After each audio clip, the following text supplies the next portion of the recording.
수험생 여러분 수고 많으셨습니다. 2024학년도 대학 수학능력시험이 오늘 제주도 내 16개 시험장에서 치러졌습니다. 코로나19 방역 완화 이후 마스크 없이 치른 수능이었는데 시험 도중에 정전이 되는 일도 있었습니다. 김하은 기자가 취재했습니다. 비가 내린 궂은 날씨에도 우산을 쓰고 오매불망 자녀를 기다리는 부모들. 시험이 끝나자 하나둘씩 빗속을 가로질러 나오는 학생들. 우산도 제쳐두고 기다리던 엄마를 향해 한 걸음에 달려가고 엄마는 고생한 아들의 등을 두드려줍니다. 지 말로는 침착하게 잘했다고는 하는데 뭐 믿어야죠. 분명히 좋은 결실을 맺었을 거라고 생각합니다. 이제는 하고 싶은 걸 마음껏 할 수 있다는 생각에 들뜨기도 합니다. 그동안 저는 못 봤던 축구도 열심히 보고 제가 좋아하는 가수인 빅뱅의 노래도 부르면서 막 추고 싶고 여행도 다니고 늦잠 자고 싶고. 올해 수능에는 제주 지역 수험생 6,800여 명 가운데 6,130명이 응시해 결시율 9.8%를 보였습니다. 코로나19 이후 금지됐던 수험생 응원도 올해는 다시 시작됐습니다. 시험 도중에는 돌발 상황도 발생했습니다. 남녕고등학교 내 고사장 두 곳에서 정전이 발생해 학생들이 고사장을 옮겨 시험을 치렀고 2교시 시작도 원래 예정 시각인 10시 30분보다 7분 늦게 시작됐습니다. 마지막 지문을 풀거나 마킹을 하는 제일 중요한 상황이었는데 갑자기 불이 깜빡거리더니 정전이 되면서 아무것도 안 보이는 거예요. 그러니까 좀 당황해서 이제 국어를 풀다가 이거 어떻게 해야 하나 막 정도 되고. 한전은 남녕고 인근 한 전신주에서 개폐장치 이상으로 불꽃이 튀어 정전이 발생했다고 설명했습니다. 이번 수능은 오는 20일까지 문제와 정답 이의 신청을 거친 후 성적은 다음 달 8일 발표될 예정입니다. 3년 동안 수능만 해보고 달려왔을 수험생들. 이제는 더 큰 세상에서 자신만의 목표를 가지고 한 걸음씩 더 나아가길 바라봅니다. MBC 뉴스 김하은입니다. 제주 산지에 대설주의보가 내려진 가운데 모레까지 5에서 10cm의 눈이 쌓이겠습니다. 해안에도 밤사이 가끔 비가 내리겠고 내일부터는 대체로 흐리겠지만 모레까지 곳에 따라 5에서 10mm의 강수량이 예상됩니다. 제주 전 지역에는 강풍주의보도 내려져 일부 지역에는 돌풍과 천둥, 번개가 치는 곳도 있겠습니다. 해상에는 풍랑주의보가 내려진 가운데 내일부터는 기온도 다시 떨어져 춥겠습니다. 섭지코지를 개발하는 성산포 해양관광단지 사업은 국공유지를 헐값에 사들인 뒤 중국 자본에 되팔아 시세 차익을 얻으며 거센 비판과 논란이 일었었는데요. 특정 기업이 경관을 사유화했다는 논란까지 받고 있는 가운데 최근 사업자가 사업 계획을 바꾸면서 콘도 면적을 더 넓히고 해안 쪽으로 옮겨 짓기로 해 마을 주민들이 반발하고 있습니다. 박주연 기자가 보도합니다. 성산 일출봉이 바로 내려다 보이는 성산포 해양관광단지 내 부지.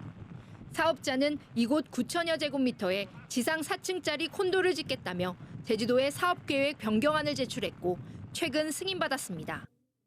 당초 계획보다 콘도 면적은 1.5배 늘었고 높이는 7m가량 높인 데다 성산 일출봉이 보이는 해안 쪽으로 60m 옮긴다는 겁니다. 건물을 해안 쪽으로 옮기면서 지하 3층, 지상 1층짜리 콘도는 지상 4층으로 바뀌었습니다. 마을 주민들이 경관 훼손과 사유화라며 반발하고 나선 이유입니다. 주민들은 콘도가 들어설 경우 섭지코지를 찾은 관광객과 도민들은 성산 일출봉의 풍경을 보지 못해 경관을 사업자 측이 사유화한다는 겁니다. 연대에서나 아니면 부금 오름에서 보면 저 일출봉 조망권이 전부 가려가지고 마을 주민들이나 관광객이 다니는데 일출봉을 볼 수 없다라는 게 제일 문제점이라고 저희들은 보고 있습니다. 11년 전에도 섭지코지 국공유지를 헐값에 사들인 뒤 중국 자본에 팔아 40억 원의 시세 차익을 얻어 논란이 일었던 성산포 해양관광단지 사업. 또다시 제주도 기념물인 협자연대를 비롯해 축구장 면적 6배에 달하는 4만여 제곱미터의 국공유지를 매입하는 방안도 사업 계획에 포함됐습니다. 이에 대해 사업자는 경관과 도시계획, 건축계획 심의 등 행정 절차를 모두 거쳤고 실제 해발 고도상으로는 1m가량 낮아졌다며 마을 주민들과 소통해 사업을 추진하겠다고 밝혔습니다. 제주의 대표적인 경관 사유화와 남개발을 상징하게 된 섭지코지 개발 사업. 마을 주민들은 사업 변경 계획을 철회하지 않으면 대규모 집회는 물론 법적 조치까지 취하겠다고 밝혀 사업을 둘러싼 논란은 더 거세질 전망입니다. MBC 뉴스 박주연입니다. 4.3 명예훼손 현수막 게시를 금지하는 5개의 광고물 조례 개정안이 도의회 상임위원회를 통과했습니다. 제주도의회 환경도시위원회는 4.3에 대한 명예훼손은 금지하되 그 밖에 허위나 혐오를 금지하는 조항은 삭제하고 정당별 현수막 숫자를 읍면동별 1개에서 2개로 늘려 개정안을 가결했습니다. 개정안은 내년 1월 1일부터 시행될 예정이지만 상위법인 5개 광고물법에는 근거 규정이 없어 제주도가 재의결을 요구하거나 행정안전부가 무효소송을 낼 수 있는 상황입니다. 제주 4.3 평화재단 논란과 관련해 전국의 과거사 기념단체들이 조례 개정에 우려를 나타냈습니다. 5.18 기념재단과 부산 민주항쟁 기념사업회 등 4개 단체는 성명을 내고 도지사가 이사장과 이사를 임명한다면 과거사 해결의 맏형인 제주 4.3이 정치 상황의 변화나 선거 결과에 따라 좌우될 수 있다고 우려했습니다. 또 4.3 평화재단을 지도감독 대상으로 여길 것이 아니라 과거사 해결의 세계적 모델로 자리 잡을 수 있도록 협력하고 지원해야 한다고 강조했습니다.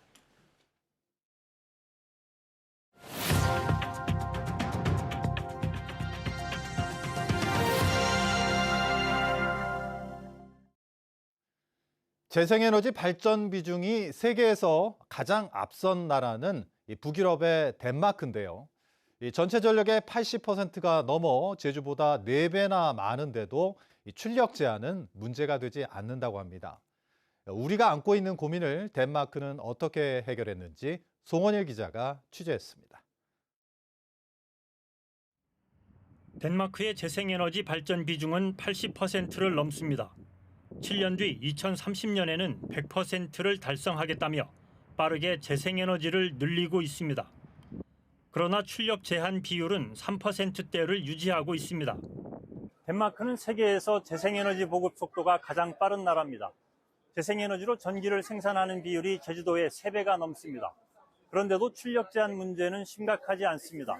어떻게 이 문제를 해결했는지 덴마크 현지를 직접 취재해봤습니다. 코펜하겐 앞바다에 들어선 20메가와트 규모의 해상 풍력단지. 2001년부터 운영 중이지만 출력 제한이 문제가 된 적은 없습니다. 발전량이 많아지면 출력 제한을 하지 않고 벌금을 내고 있습니다. We got a punishment yesterday because the price was negative yesterday. Total penalty over a year is just maximum bid 20,000 euros. So it's very little compared to the annual production. 덴마크는 2009년 전력 도매 시장에 마이너스 가격제를 도입했습니다. 전력 수요가 줄면 도매 가격이 떨어지는데 수요가 크게 감소하는 경우 마이너스 가격으로까지 떨어지게 만든 겁니다. 발전소가 전기를 생산하면 돈을 받아야 하지만 이때는 거꾸로 벌금을 내야 합니다. 벌금을 내지 않으려면 스스로 전력 생산량을 줄여야 합니다. There is so much electricity in the grid that prices go below zero. And that is where we then actively go in and balance by shutting down production. 재생에너지 발전소가 수천 개로 늘어나면 공정하게 출력 제한 대상을 결정하기가 어렵습니다. 그래서 전력 수요와 공급에 의해 결정되는 시장 가격에 따라 발전소 스스로 생산량을 결정하도록 했습니다. 덴마크에서는 화력 발전이 재생에너지보다 발전 단가가 높습니다. 때문에 전력 도매 가격이 떨어지면 비싼 화력 발전의 경우 전기를 생산할수록 손실을 보기 때문에 가장 먼저 생산량을 줄이는 겁니다. You can do the curtailment in the cheapest way. Because we don't decide who to curtail, we let the market decide and then get it at the cheapest price.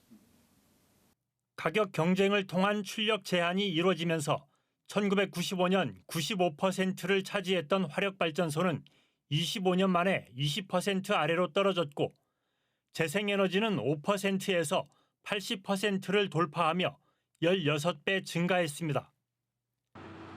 덴마크에서 재생에너지가 가격 경쟁력을 갖게 된 이유는 재생에너지 건설과 운영에 드는 비용을 크게 낮췄기 때문입니다. 먼저 해상풍력 발전 인허가 절차를 34개월로 단축해 관련 비용을 줄였습니다. 평균 68개월 걸리는 우리나라의 절반 수준입니다. 또한 정부가 미리 입지를 결정해 사전 조사 비용과 주민 갈등 해결 비용도 절감시켰습니다. They are in charge of doing the preliminary analysis of, for instance, the seabed. What areas are fruitful? They do the preliminary environmental assessment investigations. 덴마크는 환경에 더 도움이 된다는 이유로 재생에너지를 우대하지 않습니다. 전기를 더 싸게 만드는 쪽이 더 많이 발전하도록 하는 명쾌한 경제 원칙을 적용하고 있습니다. 그 결과 화력 발전은 줄어들고 재생에너지는 출력 제한 걱정 없이 더 빠르게 늘어나고 있습니다. 덴마크 코펜하겐에서 MBC 뉴스 송원일입니다. 제주 뉴스 마칩니다. 고맙습니다.